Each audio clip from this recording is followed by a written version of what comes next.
and our brother Larry Johnson is here with us from Moscow. How's it going, Larry? You're breaking the Hey, code. hey, what's with your shirt? Come on. If I'm wearing a suit and tie, you got to wear one. I'm glad to see you're looking relaxed and stylish. Just a warning to viewers: Professor Morandi will show up in a shirt. He'll put some competition on you. I made sure of that. Great. Larry, let's start. I want to start with the case of Middle East with Israel. Uh-huh. Israelis attacked Gaza more than 120, bombs, aerial bombs. And it seems that Israeli media reports that following the resumption of Israeli military operation in Gaza, the courts have postponed Netanyahu's court testimony. That should have been held this week, Larry. Yeah, yeah. And what's going on with these new attacks in Gaza, Larry? You mean the peace process is not working? That the 3,000 year solution to the Gaza problem didn't take? Oh my God! Thank God I was sitting down. I might have passed out from the shock. Okay, enough of my sarcasm. You know, I said last week that this was a bogus show. Uh, as soon as they got the living hostages released, Israel was going to start up again. Well, guess what? Israel started up again, looking for any excuse. Um, they're complaining, "Oh, you're not returning all the dead bodies." Well, that's because they're buried under tons of rubble created by the Zionists who bombed the hell out of Gaza. So, this they're going to they've shut down supplies going in. Starvation's going to continue, and the rest of the world's going to, sit on their hands and do nothing. And the genocide of the Palestinians will continue, unfortunately. Donald Trump, he was talking about Hamas killing civilians and people in Gaza. It seems that he was talking about those people who were somehow fighting for Israel, these Yeah. ISIS, these gangs. Who are these people? What do we know about them? Well, what we know is that they too are some radical extremists, but they were co-opted, paid for by Israel. In the same way that Israel cooperated with ISIS in Syria, with Al Jalani, now known as Al Shara. Um, and Israel's Israel's not had any strict standard about dealing with Islamic extremists. They'll deal with them, and they can offer them money. And I'm sure these people, they were well compensated, and they were promised, "Hey, we'll keep you alive." And Hamas seeking retribution. Again, people are surprised, shocked by this. So it's just, Israel's looking for an excuse to go back in and destroy the Palestinians. Witkoff and Jared Kushner supposedly are flying over to work on disarming Hamas. Hamas is not going to disarm. They're not suicidal. So they're going to continue fighting as long as they can. And, both Palestinians and Zionists will continue to die. Have you watched the 60 Minutes, the interview they had with Steve Witkoff together with Jared Kushner? No, I have not. I saw it popped up, but The I haven't tone, quite. Larry, the overall tone of the interview is so positive. You feel that there's so much hopeful. These two, they're so much hopeful about the future of the deal that they've done it. They feel that it would work. It seems to me, Larry, with the new attacks, it seems to me that the whole plan is to somehow tamp down the pressure on Netanyahu. Hmm. They help him a lot with with the prisoners getting back to Israel. Was that the case? Do you feel the same way, or they're gonna do something? They have some. So, is there any sort of leverage after all, Larry? Because after this peace plan, many people are arguing that Donald Trump is showing some sort of leverage on Netanyahu. Is that the case? No, no. Uh, he can tell Netanyahu. All he had to do is tell Netanyahu, not one single bomb. Do not drop a bomb on any place in Gaza, or we're cutting off all aid. He's not going to do that. He's bought and paid for. They're completely compromised by the Zionists. So, uh, you know, they will continue. And is there anything for those people, those countries who have signed the agreement to do about it, or it's all about the United States doing something separately? Oh, the you mean all those other countries that were sitting behind Trump at Sharm el Yeah. Sheikh? Like I said at the time, this was like being invited to a wedding, and but there wasn't a bride and groom. Israel didn't attend, and the Palestinians didn't attend, but all the other guests sat there. So they were returning my laundry. Yeah. So I sorry, I was on the phone. But Huh. no, they're um, I talked today with a journalist um, here in Russia, young guy named Abbas, um, and he's part Syrian, but he's born in Russia, um, and it conceded that you could have India, Russia, and China together could put enough pressure on Israel to make it stop the genocide, but for their own internal political reasons, they won't do it. So here we're left with, the United States can stop it in a heartbeat, absolutely, but again, they won't do it. So this genocide is going to continue, and Donald Trump he'll move on to something else.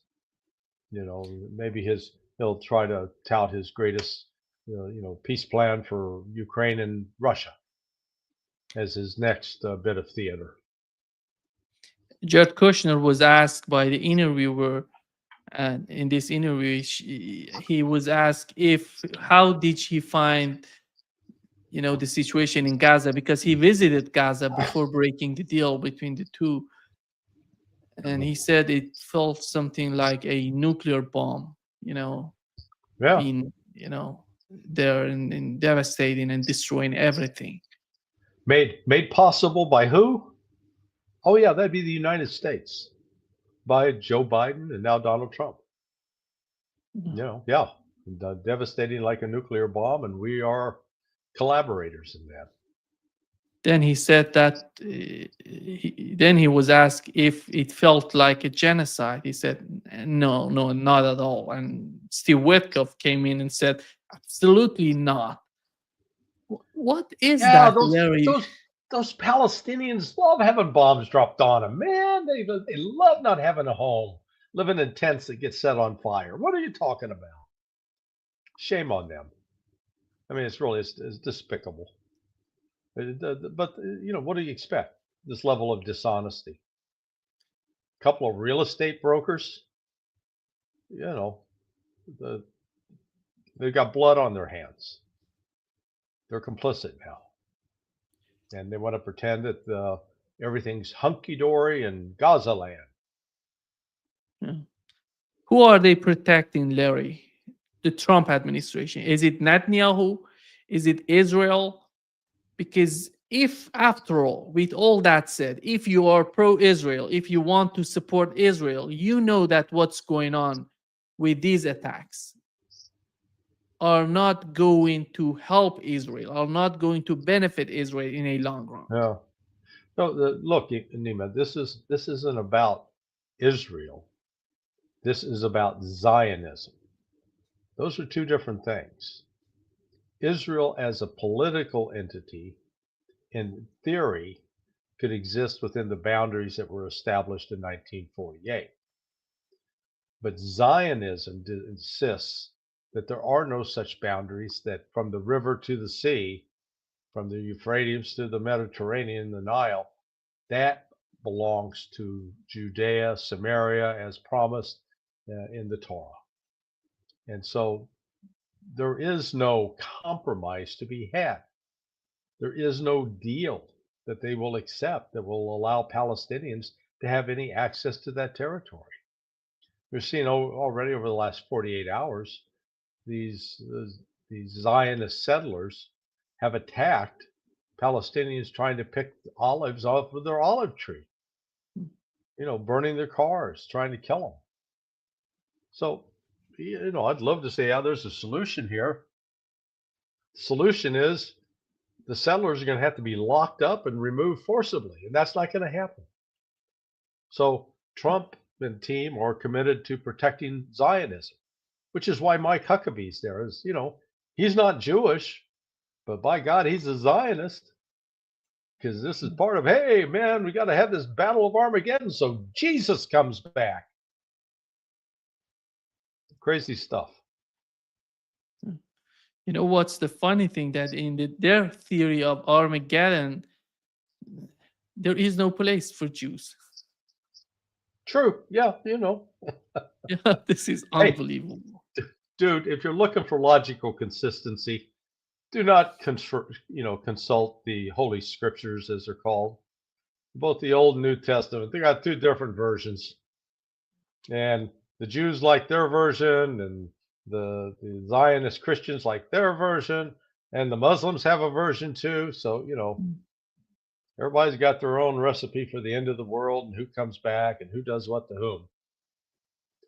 Instead of just saying, hey, if you want to believe all that, that's fine. Just, can we be nice to each other here without waiting for some mystical experience in the afterlife to just tell us that we need to, treat one another with love and respect? Just a thought. Larry, how do they feel in Russia about the situation in the Middle East? When you're there and you're talking with the people, do they feel that the new attacks are coming to Iran? They're going to attack Iran? Or what would be the reaction from Iran? Because as we know, is the situation between Iran and Russia, this sort of partnership is drastically improving. And Right. we had the head of Iranian Security Council going to Russia. We had the Russian delegation going to Iran today or yesterday. What is your understanding of that? What's your perception of that atmosphere in Russia? They're not paying that much attention to it so far, what I've been able to discern. No, I had 6 separate conversations today with people, with only one of the 6, the young guy, Abbas, his last name is Abbas Juma. So he's a radio journalist on Pravda, and he's talking about it, but he's about the only one. There's just more preoccupation and focus on Ukraine and the special military operation. Yeah. They didn't talk about the nature of the talks that between the Iranian Security Council, the head of Iranian Security Council, and Russia. No. Nothing of that sort came out. No, I haven't been able to peruse the media here, so maybe something did. I just haven't seen it yet. Mhm. I was caught up with all these different interviews, but what is just the fact that the Iranians are there meeting with senior Pentagon, Kremlin officials, that tells you everything you need to know. That Iran is now firmly embedded with the Russians and with the Chinese. So that's going to give both Israel and the United States pause before restarting any renewed attacks on Iran. I think what's going on with Trump's so-called peace deal in Gaza and Palestine between Israelis and Palestinians, it's somehow is an important sign for Russians to look at it. So what's going on? What would be the outcome of any deal with the United States, Larry? Well, they were excluded. Remember, with Sharm el-Sheikh, no Russians, no Chinese, and no Mohammed bin Salman either. So this was all a Donald Trump show, and as such, the Russians, they're not invested in it. It's not their ball game. It's not their plan. And they didn't do anything to make it happen. How you talk with many, you mentioned before coming to live, you mentioned you talk with some important military commanders in Russia. Yeah. How do they feel about the battlefield, Larry? Oh, very good. Um, I've met with three uh, different people that are, one's like in charge of a military think tank. He was uh, in the Russian army, and then with General Abdi Alauddin uh, last night, and then another general today, Gurulov, and I lay This out this commander Alaudinov was the guy who was in charge of the Kursk region, the battle in the Kursk region. correct. He's the one that came up with that operation that they climbed into a gas line big enough to crawl 13 to 15 kilometers, Mm. popped up out of it, and then attacked and destroyed the Ukrainian forces in Suja. So the war has clearly entered a new phase.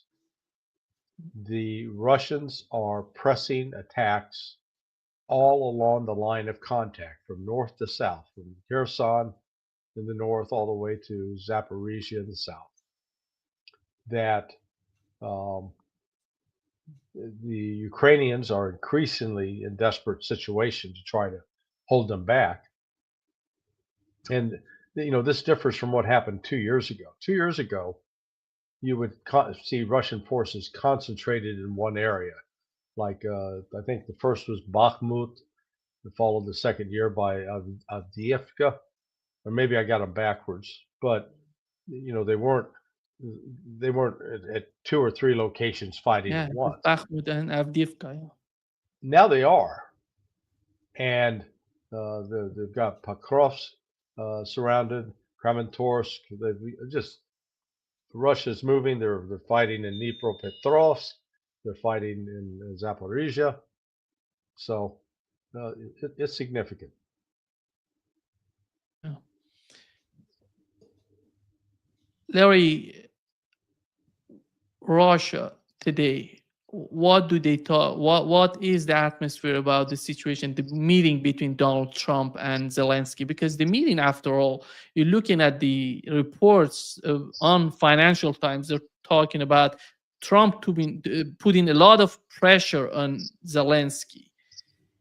Yeah. And I don't know if that has anything to do with the reality, because after Well, all, you look at the meeting, it was all about Tomahawk missiles. So what's beyond the Tomahawk missiles? What well, is? actually, one of my meetings, one of my interviews, was with the former prime minister of Ukraine. He was the prime minister from 2010 to 2014. Wonderful gentleman. And look, when Trump and Zelensky meet. Oh, wait a second. Hang on for a second. Okay, Someone's at the door. Stand by. okay, yeah, Larry gonna be back. Just a second. Good. Thank you.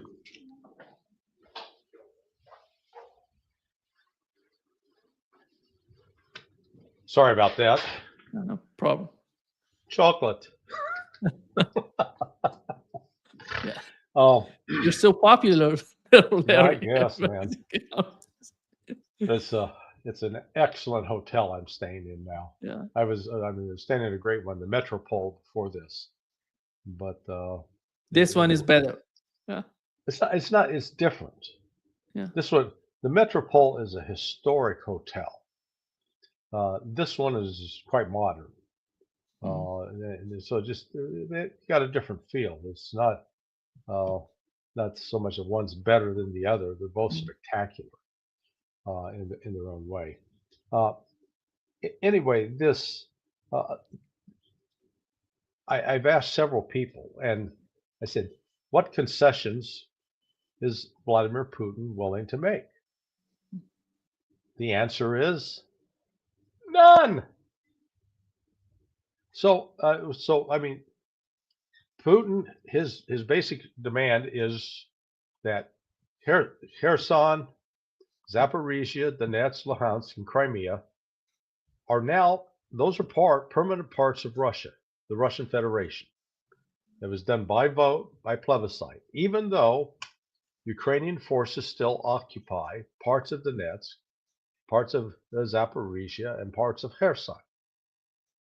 Uh, but they have to leave. That is Russian territory. That's Putin's demand. And as they leave, the NATO also has to pull out, cut off all ties with Ukraine. That's another demand that Putin has laid out. And there's going to have to be elections. There's, you know, Putin is not going to go in and say, "Oh, okay, we'll keep our troops in place at the line of contact where they are in Zaporizhia and Kherson, and let the Ukrainians stay where they are. We'll call a ceasefire." It's not going to happen. The people that believe that, okay, prove me wrong. But if Putin were to do that, uh, then Gil Doctorow would probably be right that there could be an uprising against um, Putin. But Putin's not going to do that. Oh, This one hardline general, uh, Gurulyov, said, the reason we won the Second Chechen War against the Islamic radicals was because of Vladimir Putin. exactly. I mean, he was like, he didn't mince words. Yeah. And I got him to talk about some of, he admitted, hey, the Russian military has made mistakes, and they've done some things that where they've learned their lessons. They've had a problem with bureaucracy in the past too. But what's really different this time about what Russia's doing is, and General Abdi Aludin was Aladinov. Aludinov. What we talked about last night was he recounted an experience where he went back to a headquarters and was telling, briefing them on, okay, this is what it's actually like on the front line. This is what we need. And it's like out of those kinds of discussions, they said, oh, okay, so you need fiber optic drones. Boom. Within a few weeks, they were producing fiber optic drones and getting them to the front. Now, previously, they might have been, especially in the United States, if you try to do that, it'd get caught up in contracting, and then this person would have to sign off, and then Congress would have to approve this money, and then it would take minimum months and maybe more likely years to see if you can get action. Whereas Russia's doing it within weeks. That's one of the big changes. So they don't anticipate much coming out of the meeting in Bucharest. That or I mean Budapest, out of Budapest. Yeah. Budapest, Hungary. Um, it's it's up to Trump to pull the plug on Ukraine, because Russia's not going to stop until Ukraine is demilitarized and denazified. That is their position. Just believe them. Don't think that they're just saying that as a negotiating ploy. It's not a negotiating ploy. Where is the European factor in the whole equation? Because do you feel the same sort of panic in Europe, the same way it was before, during the meeting between Donald Trump and Vladimir Putin in Alaska, or the tone is somehow different?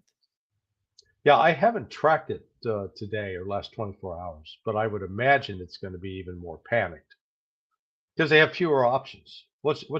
Europe's making a lot of threats, but what are they going to do? What can they do? Not a lot. They're quite limited in their capability. So, um, I'm not sure they're going to get a lot accomplished.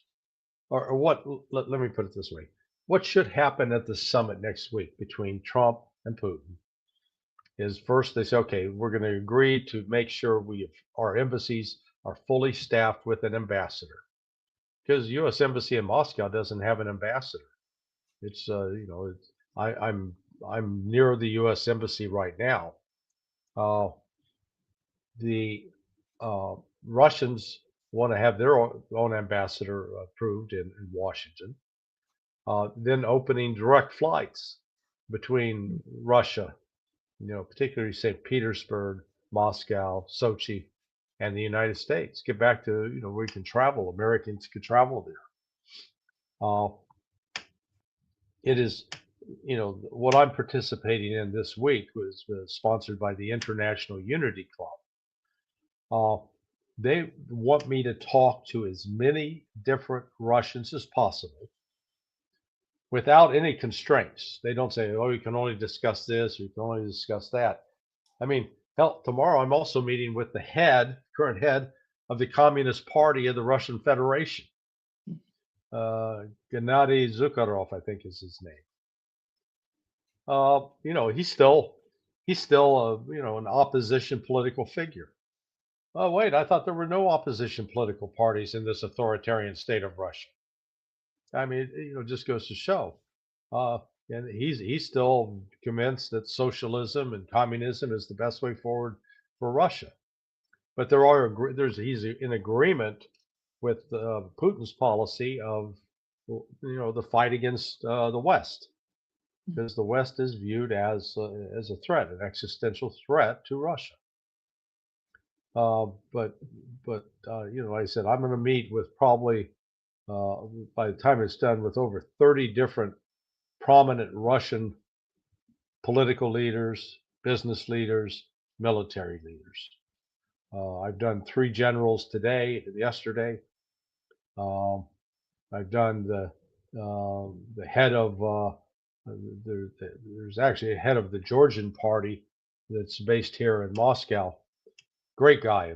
His name is Mamaluka Pipia, and he has one the best is described as the best restaurant. It's a Georgian restaurant in Moscow. Food is unbelievable. But he's also active in politics in Georgia. Um, I met with a man named Alexander, who he was one of the signatories to the Minsk Agreement, out of Donbass. So I'm getting it's not just a narrow section. Getting to talk to people with a variety of views, and you know they're all. I think the thing I could say in general is they're all sort of puzzled by the U.S. hatred of Russia. That's unfortunate because we've got a lot more in common with the Russians than not. In fact, I met with one young guy. He's your age. You're a young guy. He's like 44. Uh, he's the top athlete, a judo black belt, as well as an actor. He was an actor.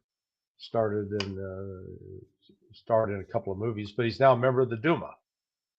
And what's his thing? His thing is pushing to ban cigarettes, particularly for kids. He's big on the health kick, and there was another one who I dealt with who was against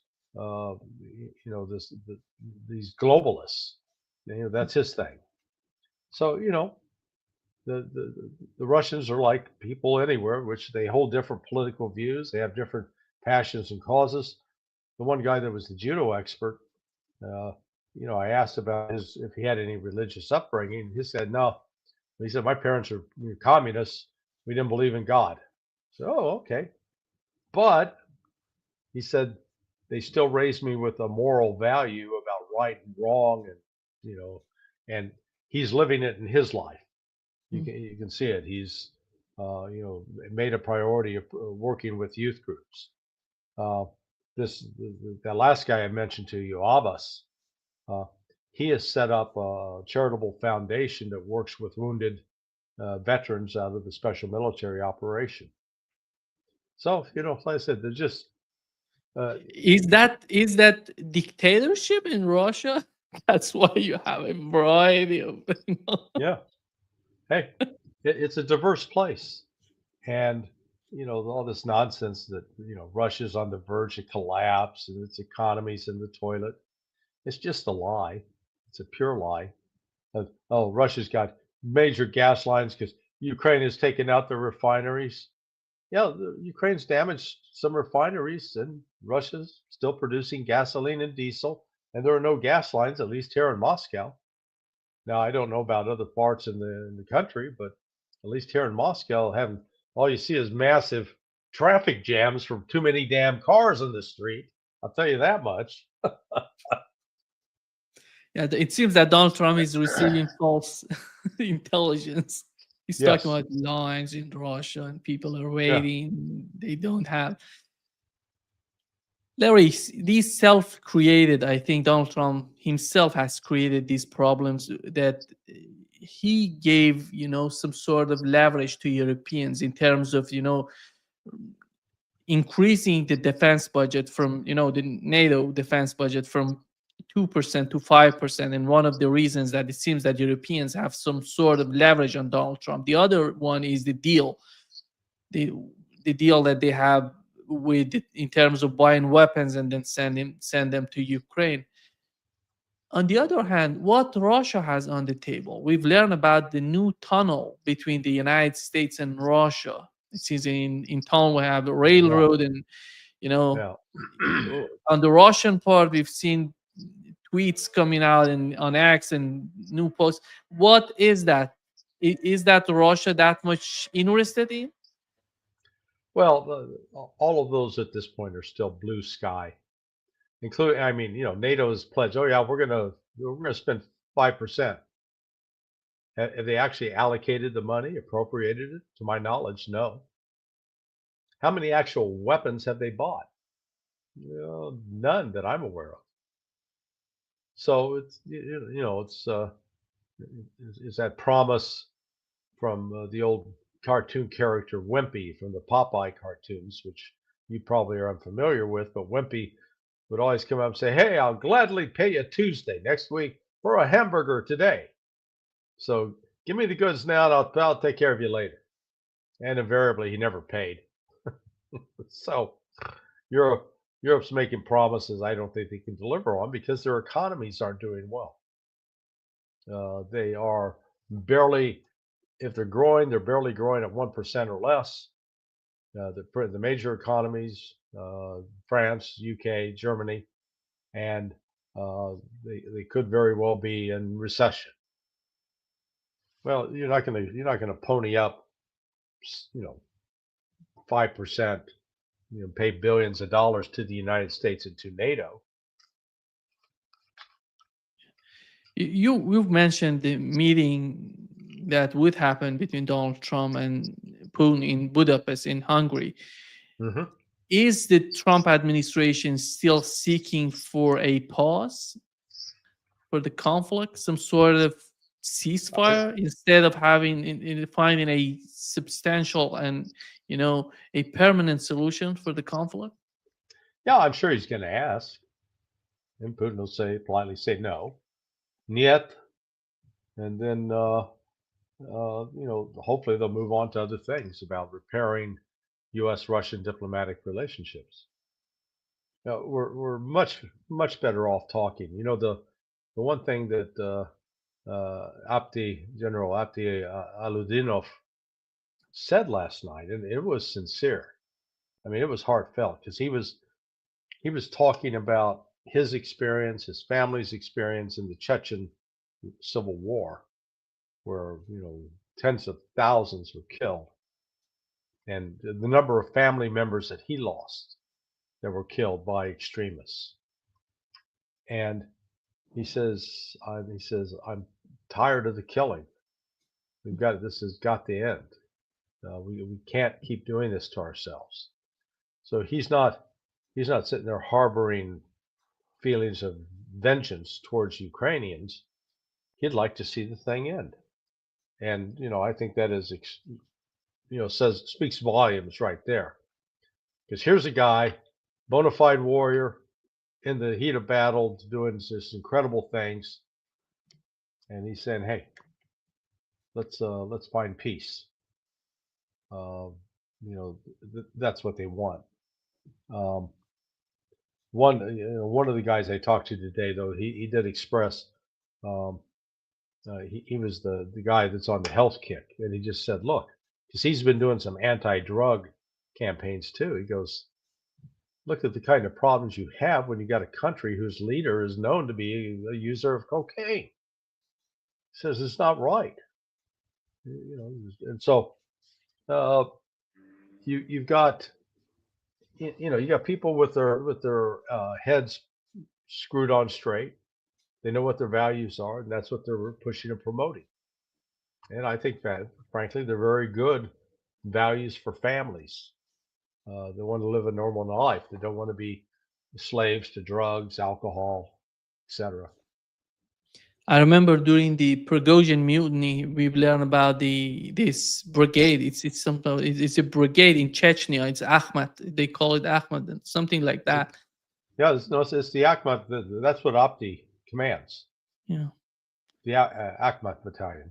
yeah. Are they involved in the war, or they're not that Oh much yeah, involved? yeah, yeah, yeah. No, they're involved. Yeah. You know, they're still active. So they also they do troop rotation. So after a period at the front, they get rotated to the back, where they get a time to refit, recoup, and then rearm. These Ukrainian that you mentioned that you talk with are those people who left Ukraine after the coup in 2014, or they left after the war broke Oh, out? the one prime minister left after the coup in Maidan. Uh, he was actually born originally in Russia, but became the prime minister in um, Ukraine. I was trying to recall his name offhand. I've had so many different names today. Now, let me see. Stand by. I will tell you in heartbeat. I think it was Azarov. Yeah, uh, Nikolai Yanovich Azarov. Yeah. He served as prime minister of Ukraine from 2010 to 2014. He's People's Deputy of Ukraine in several convocations. Holds a Doctor of Geological and Mineralogical Science degree. Sort of sounds like you, right? And is a professor. And he's resided in Russia since 2014. And he's co-chair of the International Unity Club. So that's sponsoring my trip over here. How do they feel about Ukraine and the people in Ukraine? Do they see Ukrainians being radicalized by Zelensky and his administration, or they see some sort of hope within the Ukrainian society that could bring, this sort of mutual understanding between Russians and Ukrainians? Well, as he pointed out in our conversation, he said, in 2010, the population of Ukraine was 57 million. No. He said today, population is 20 million. Well, You've lost more than half the population. And I pointed out to him, I said, I've got anecdotal evidence to support your claim. My dentist